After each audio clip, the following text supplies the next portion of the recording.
This is Forest to Frame, where we explore how restoring forests creates beautiful spaces. A podcast dedicated to conversations with industry leaders shaping the future of the forest industry. And now, here's your host, Russ Vaughan. Hi, everybody. Russ Vaughan here again for another episode of the Forest to Frame podcast. Welcome. Thanks for taking part in our podcast and look forward to engaging with you further. And if you have any questions or ideas or things you would like me to cover in the future, just reach out. Whatever platform you're watching this on, reach out, make a comment, reach out to let us know what it is you think we should cover. In this episode, I'm going to talk a little bit about the current real estate market. We're in the early part of the summer 2025, and we have seen quite a shift in real estate in the last couple of years.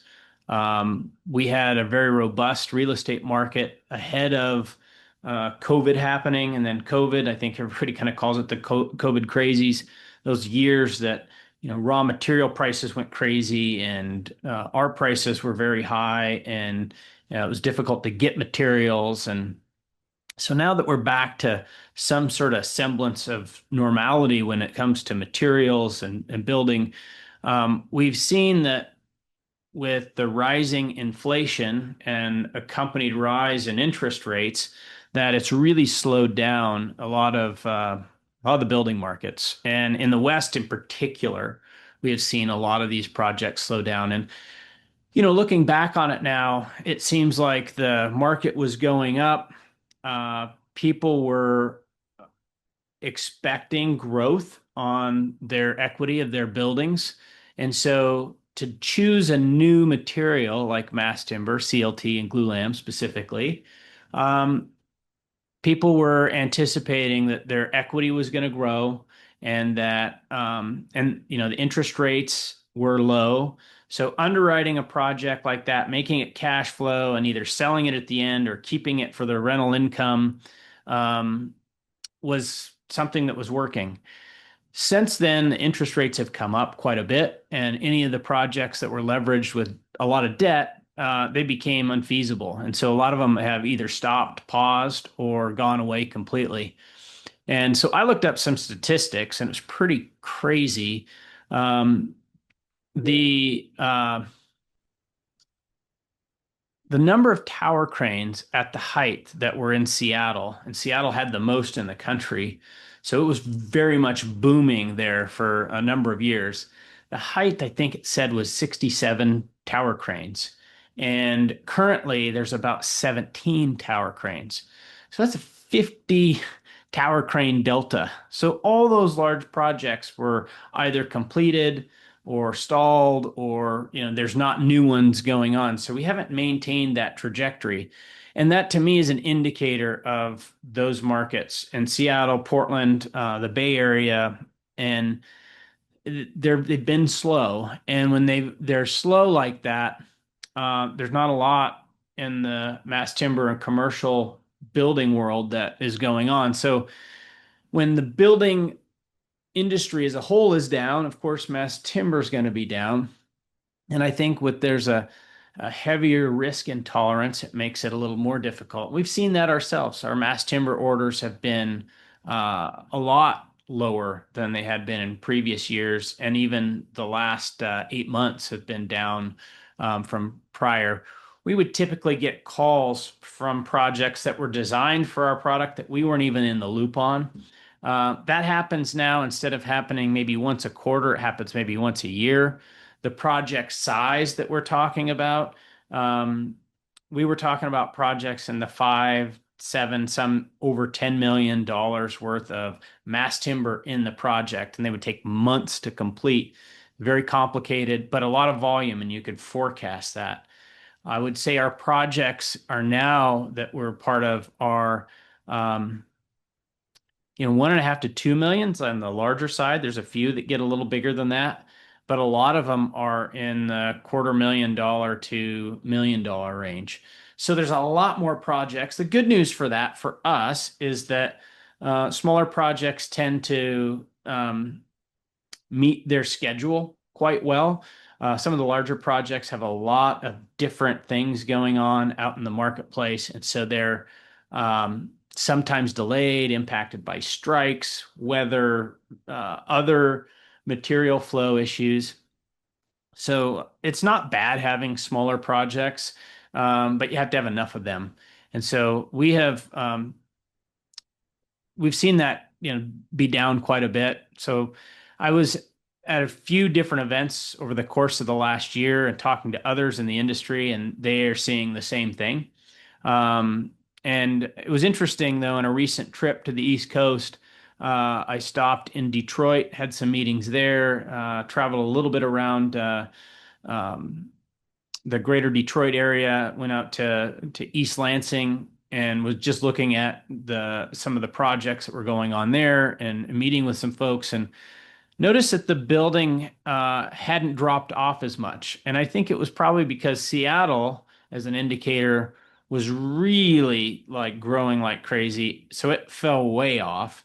I think Detroit was growing and didn't see the same fall off. A few months ago, I was in Salt Lake and I've been into Boise and a few other places that didn't seem to have the same fall off because I don't think they grew quite as robust as Seattle did. And then I went to the AIA conference in Boston. Again, everybody was saying, yeah, things are down, but they're not so bad. I did think that it was interesting, though. I talked to a number of principals of large architecture firms, and they're down quite a few staff. So they had some layoffs, and their staff levels were down. So they don't have as many projects either. So, I'm hopeful that now that it looks like prices of things have come down.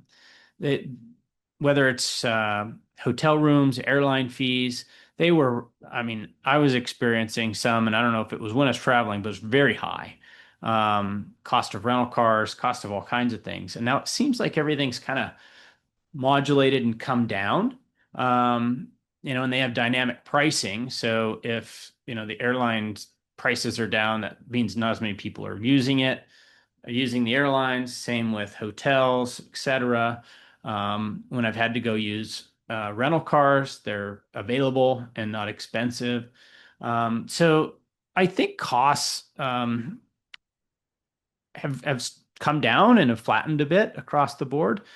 I'm hoping that means that we can start bringing the interest rates back down, because from my vantage point, if we could bring the interest rates down a point or more, you're going to see a lot of those projects take off that were on the sidelines. And that's going to the real estate part of our economy, the construction, the movement of materials, all of that leads to a more robust economy and an improved basically lifestyle for everybody. The companies do better, the stock market does better, there's more jobs, etc.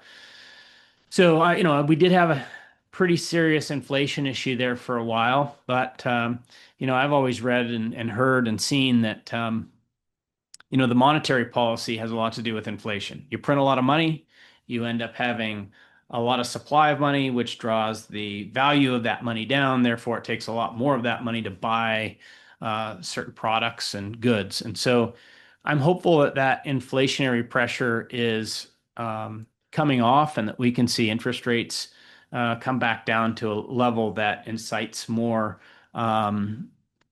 activity and building in the marketplace and drives more demand for mass timber, but everything in construction. And I've talked to other folks in wood products and other industries, and they're all down a bit as well. So, we don't need to grow like crazy all the time, but having some consistent growth is really helpful. And it allows companies like ours to operate at an efficient level and bring prices down for the marketplace. So just because the economy is super strong and going, it doesn't mean that prices are just going to go up. And I think that's the balance in making an economy work, is making sure there's not too much inflation, but at the same time, you want everybody working effectively enough so they can be efficient and deliver goods and services at a reasonable price. So, That's the episode of Forest to Frame today. I think the economy is struggling, but it appears to be getting a bit better. And we'll see. We've seen some more orders in the recent month or so, and we're engaged in a lot of projects that are of size. And so I think that size is moving up, which maybe means that people are getting ready to do more projects. So we're excited about that. Looking forward to a more robust building market and a stronger economy. Thanks for listening and watching the Forest Frame Podcast. Thanks. Thanks so much for tuning into this episode. We sure do appreciate it. If you haven't done so already, make sure you're subscribed to the show wherever you consume podcasts. This way you'll get updates as new episodes become available. And if you feel so inclined, please leave us a review and tell a friend about the show. Until next time.